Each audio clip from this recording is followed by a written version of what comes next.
Hey everyone, I'm back and today we're going to be talking about The Lego Movie 2, the second part. And this movie is directed by Mike Mitchell. I think I pronounced that right. Not Phil Lord and Chris Miller. They produced it, they wrote it, and they did not direct it. And I'll get into that later. They directed the first movie and did all that in the first movie, I believe. And I've already talked about the first Lego movie. I really loved that movie. I thought it was really fun and entertaining, and it had a really great spin on kids' movies, and it was just so much fun for me to watch. And now we get into the second movie, and do I like it? Let me get into that because I have some mixed feelings on it.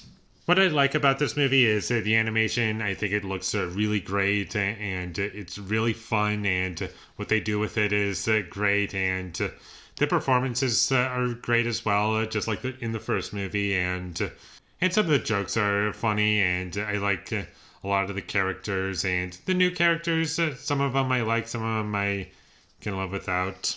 For the first 20-25 minutes, somewhere in there, that was definitely the best part of the movie for me.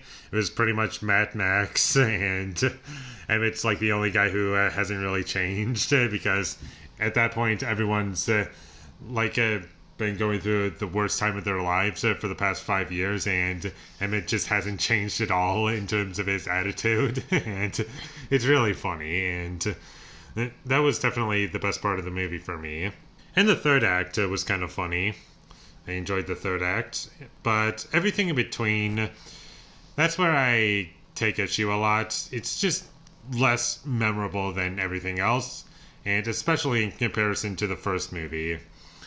In the first movie, that movie had a story that was entertaining throughout and had some nice twists on it that I thought were great. And a lot of people may not realize this or pick up on it, but the first Lego movie, it's a kids movie, but it's also a satire of kids movies tropes, and that's what makes it stand out so much, because it's just making fun of so many things that are in kids movies, and that's what makes it great.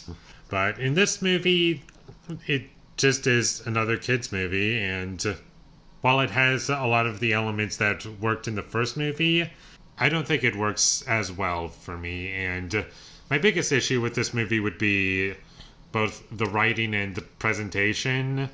As much as I enjoyed the first 25 minutes and the third act, that section in between, I was really disappointed because nothing of interest was happening. I didn't really care about what was going on, and the humor was surface level, and it just didn't hit for me all that much.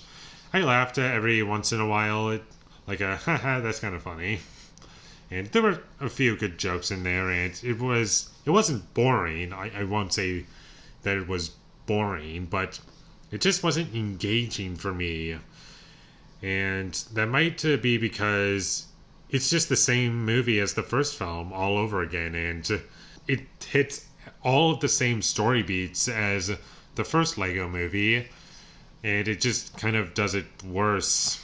And it's not bad, it's just very average, and every once in a while it goes above average.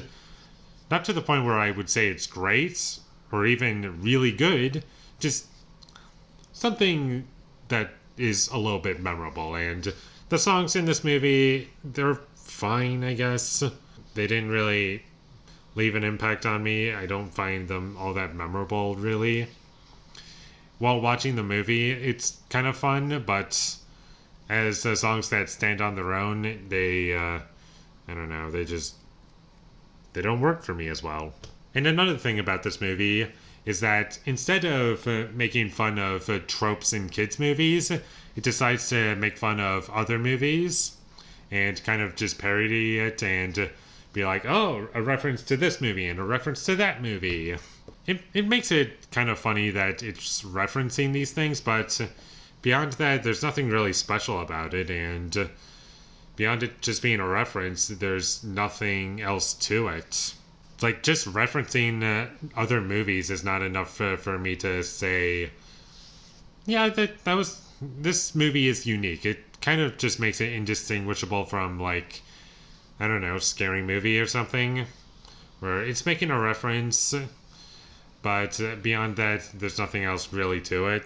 And that's how I kind of felt while watching this movie. And the characters, most of the characters that were brought back from the first movie, they just don't really have anything to do in this movie. And they're kind of just off to the side and don't really serve a purpose. And you could argue that they didn't really have a whole lot of purpose in the first movie, but I don't know. I felt as though them being in the first movie was much more purposeful than them being in this movie. And that's about all I have to say about the Lego Movie 2, the second part. It's a decent sequel, I guess. But compared to the first movie, it's kind of just nothing. Which is just so sad. And I wasn't bored. I thought the movie looked great, and I enjoyed the animation, and there were some fun scenes in the movie. But beyond that, there isn't really much else to it, and you can watch this movie. It's not a bad movie at all. It's just disappointing that it's just not better than what it is. And it follows pretty much the exact same structure as the first movie does for the most part. But by the end of the day, I can still recommend it, and I'll still watch this movie along with the first one.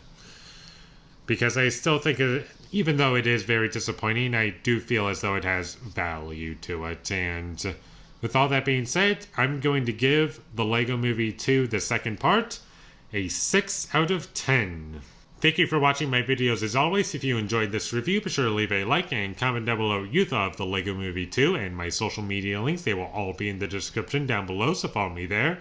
And last but not least, subscribe to be a part of Foley Nation, and I'll see you when I get my next review up, and that is going to be for The Mexican, directed by Gore Verbinski. So look forward to that, but until I get that up, thank you for watching and have a great day.